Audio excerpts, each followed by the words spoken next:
lo primero que hay que entender con el cepo, que es una medida inmoral, propia de un gobierno liberticida que quiere estafar a la gente.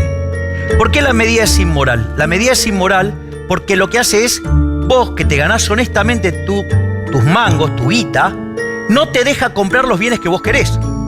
Es decir, que vos, digamos, si justificás el cepo, en el fondo lo que estás justificando, que es que ante el desequilibrio macroeconómico que se genera por una política fiscal demencial, estás justificando el cercenamiento de libertades individuales para justificar, digo, el accionar depredador de la corporación política. He dicho sea de paso, hay elementos que impulsan el crecimiento económico. Es falso que no se puede crecer, digamos, mientras que esté el cepo. Eso es una falacia también. Es decir, que vos, digamos, si justificás el cepo, estás justificando el cercenamiento de libertades individuales para justificar, digo, el accionar depredador de la corporación política.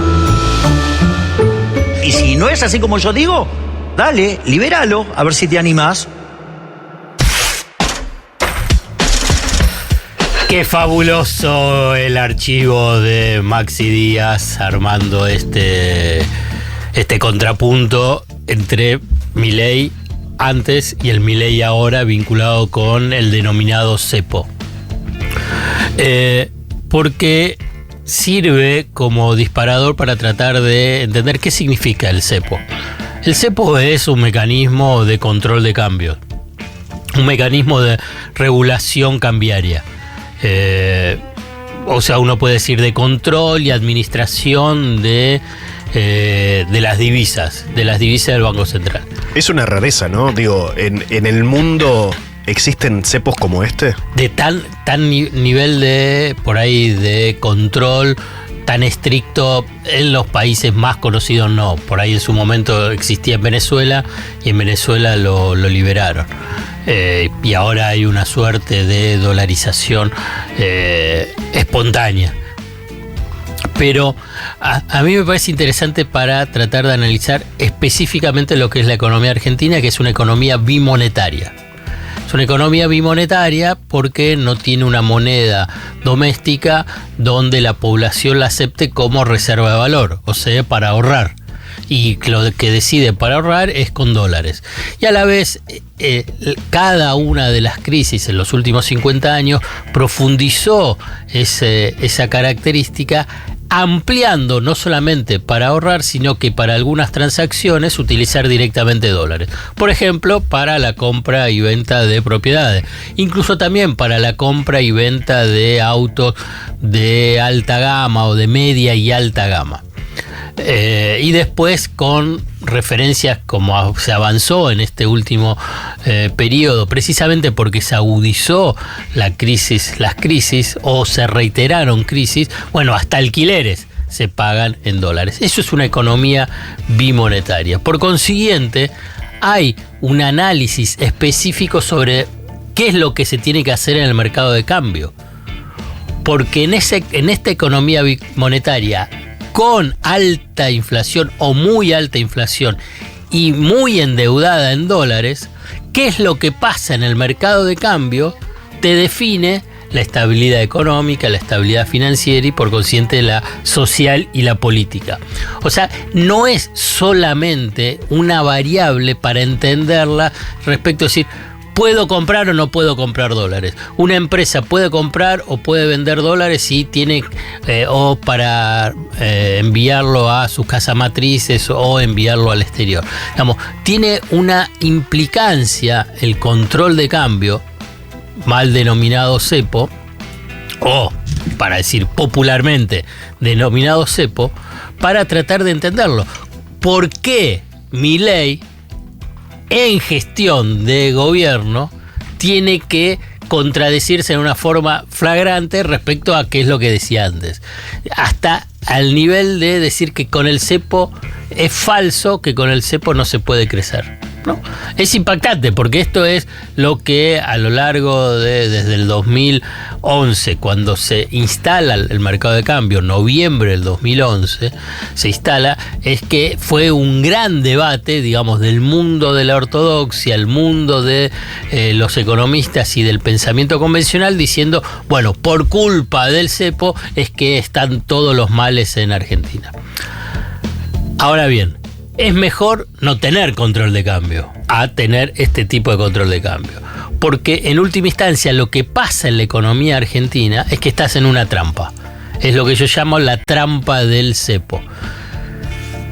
Es mejor no tenerlo, entonces es mejor liberarlo. Entonces, pero si se libera, ¿qué pasa? Se van todos los dólares. Entonces decís, bueno, pero entonces pongo un control de cambio. ¿Y qué es lo que pasa cuando tenés control de cambio? No tenés ingreso de dólares. Entonces, la trampa es que en una economía que necesita dólares, estás en un escenario donde si liberalizás, se te van los dólares. Por consiguiente, te genera shock inflacionario e inestabilidad política, social, económica y financiera. Si pones el régimen de control de cambio, se dificulta el ingreso de dólares, que necesitas los dólares precisamente para tratar de estabilizar los precios, de poder pagar la deuda. Entonces, en ese escenario está la economía argentina. Entonces, en última instancia, más allá de los extremos, es decir, nada de cepo, todo de cepo, es tratar de empezar a diseñar, plantear un horizonte, no caer en la vulgaridad de hay que levantarlo ya, de cuáles son las etapas para poder empezar a flexibilizar este régimen de control de cambio. Teniendo en cuenta que no solamente la voluntad, sino que hay que generar las condiciones para que puedan ingresar dólares. Ayer Caputo dijo en un discurso en Córdoba, en la Bolsa de Comercio, que al gobierno le va a sobrar plata, dijo. Le va a sobrar los dólares, sí, o plata. Él habló de dinero. Ajá. Entiendo, igual que se refería a dólares, porque o lo dijo pesos, hay que ver. En ese contexto estaba hablando del cepo. Pero, claro, no dio plazos. Es que no tiene plazo, porque están en una trampa. La trampa es que cayeron en lo discursivo, lo que decía antes Milei como candidato, e incluso al comienzo, es muy fácil, lo levantamos fácil. Y después cuando se encuentran con las limitaciones de esta economía. La economía argentina, que no tiene particularidades, no es lo mismo analizar otro tipo de economías vinculados con qué es lo que pasa con el dólar y qué es lo que pasa con el mercado de cambio. Entonces, esto es el punto central para entender el tema del cepo. El cepo nace a partir de el control de cambio, que además la historia del control de cambio argentina es larguísima, Nace, si querés, en 1930 con la crisis internacional, la depresión de la economía de Estados Unidos. Los sectores más conservadores, en ese momento denominada oligarquía, reclamó que haya una intervención del Estado, tanto en el mercado de cambio como en el mercado de agropecuario. Por eso en esos años se crearon la Junta Nacional de Grano y la Junta Nacional de Carnes. ¿Quién la creó? Fue precisamente los sectores conservadores. ¿Para qué? Para defender los precios de los productos que ellos estaban produciendo y exportando. Entonces garantizar un precio mínimo que el Estado. Entonces la historia del control de cambio en Argentina es larguísima. No es que nació en noviembre del 2011 con el comienzo del segundo gobierno de Cristina Fernández de Kirchner. Lo cierto es que adquiere en cada momento, en cada periodo histórico, incluso en diferentes particularidades. Digamos, cuando fue ese llamado cepo durante el gobierno de Cristina Fernández de Kirchner, digamos, se podía comprar hasta $10.000 por mes. Digamos, hoy algunos pueden comprar apenas $200 por mes. Esto es vinculado a lo que es el dólar ahorro. Lo mismo pasa con que las empresas multinacionales quieren remitir las utilidades al exterior y las tienen retenidas.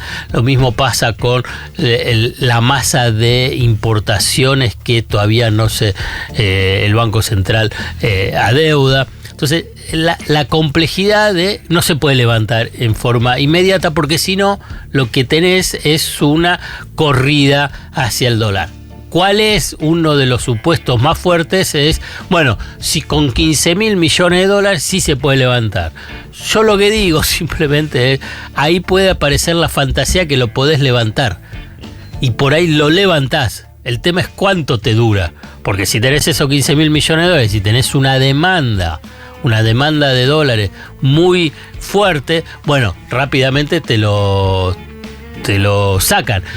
El argumento libertario es decir, no va a haber emisión de pesos, entonces no va a haber pesos para comprar esos dólares. Pero el que vende dólares, alguien